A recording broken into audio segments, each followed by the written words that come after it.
पत्रकार नेता, कलाकार नेता, रङ्गकर्मी नेता, गायक नेता र सामाजिक रूपमा नाम कमाएका चर्चामा चुलिएका व्यक्ति नेता, व्यवसायी नेता, नेताको देश भन्न पो पर्ला कि जस्तो भइसक्यो हाम्रो देश। अब एक दुईवटा उदाहरण हेरौँ।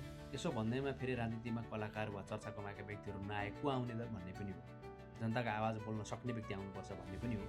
भारतकै उदाहरण लिने हो भने पनि अमिताभ बच्चन, हेमा मालिनीदेखि गोविन्दासम्मले पोलिटिक्समा जोइन गरेर राजनीतिमा आफ्नो पकड बनाएकै हो। के नेपालमा यो परिवर्तन सम्भव छ त भन्ने प्रश्न अहिले पेचिलो छ।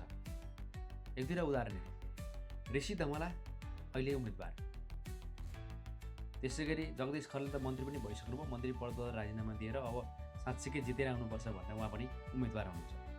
त्यसै गरी राजीव खत्री पत्रकार, उहाँ पनि चुनावी यो मैदानमा होमिसक्नु भएको छ। यसै गरी होमिने क्रम छ।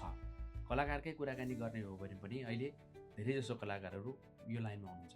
निशा अधिकारी भनौँ, रिमा विश्वकर्मा नै भनौँ, वा पछिल्लो समयमा चर्चामा रहेका प्रकाश बुधे भनौँ, सबैजना अहिले सांसद बन्ने द्वन्द्वमा वा भनौँ परिवर्तनको यो लहरमा समाहित भएका छन्, जोडिएका छन्।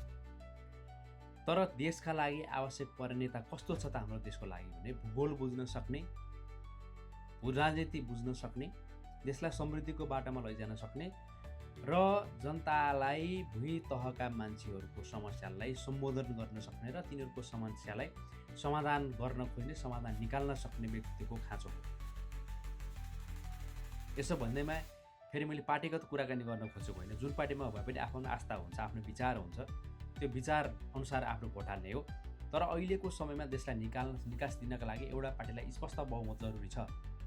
मैले भन्दा अगाडिको भिडियोमा थिएँ, कुलमान, बालेन, रवि वा नयाँ आएका सबैजना मिल्यो भने 2/3 बहुमत नआउला भन्न सकिन्छ। तर त्यसका लागि के युवाहरू एकजुट हुन सक्छन् त? ती पुराना दलहरूको जुन मनोमानी थियो, जुन भ्रष्टाचार थियो, जसका विरुद्ध अहिले जेनजी आन्दोलन भएर यतिले शहादत प्राप्त गरे, तिनलाई परास्त गर्नका लागि पनि नयाँहरू एकजुट हुन जरुरी थियो। तर त्यो हुन सकेन।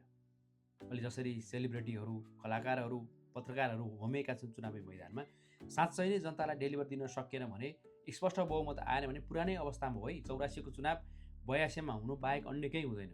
त्यसकारण सोचेर एउटा पार्टीलाई स्पष्ट बहुमत दियो भने मात्रै एउटा पार्टीले 5 वर्ष मजाले काम गर्न सक्छ।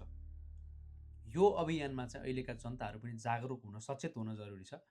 उम्मेदवारहरू आउँछन्, आफ्ना एजेन्डाहरू राख्छन्, तर तिनीहरूलाई खबरदारी गर्ने, आफ्नो नेतृत्वलाई खबरदारी गर्न चाहिँ कोही पनि चुक्नु भएन।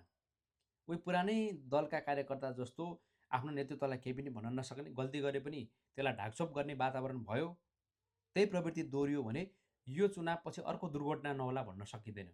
त्यसकारण आफ्ना नेताहरूलाई खबरदारी गर्दै, उनीहरूलाई सजग बनाउँदै देशको समृद्धिको लयमा लान सक्ने नेतृत्व नै अहिलेको ठुलो आवश्यकता हो।